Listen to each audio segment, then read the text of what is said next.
Thank you. Beth Rigby, Sky News.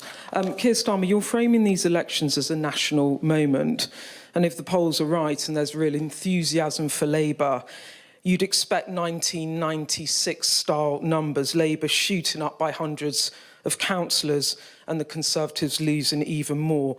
Isn't anything short of that a sign you're not in landslide territory? And just quickly, you're talking about devolution, but there is an immediate crisis with 1 in 5 council bosses saying they think it's fairly likely they'll go bust in the next 15 months.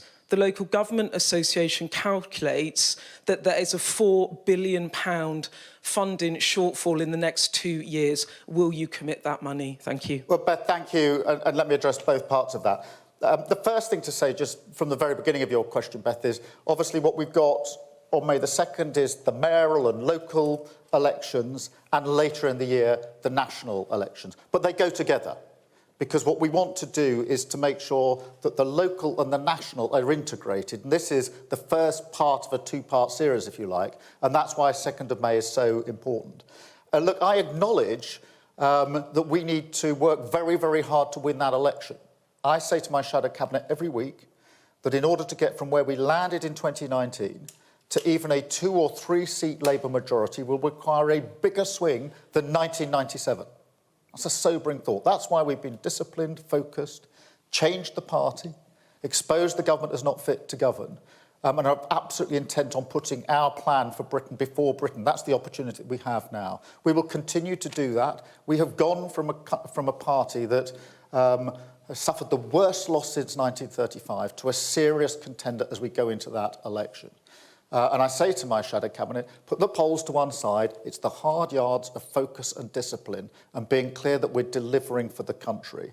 And have one thing in mind, that we will restore this country to the service of working people. That's the chance that we have to turn this country around. And Beth, you're quite right to then focus on the appalling situation in which many councils have been put across the country. And there's no playing political games on this. Councils of all political stripes are struggling with the lack of funding they've had over a prolonged period. And we need to turn that around. We will do that. I think there is scope for different kinds of funding settlements. Talk to any council leader and they'll say the one-year settlements are very difficult for us because we can't spend money effectively and as well as we should. So it's hard because there isn't enough money. It's even harder because it's one-year settlements. We can change that around with 3-year settlements. I can't pretend that we can turn the taps on, pretend the damage hasn't been done to the economy. It has. The way out of that is to grow our economy, and that takes me back to the plan that we're launching today. Thank you very much, Beth.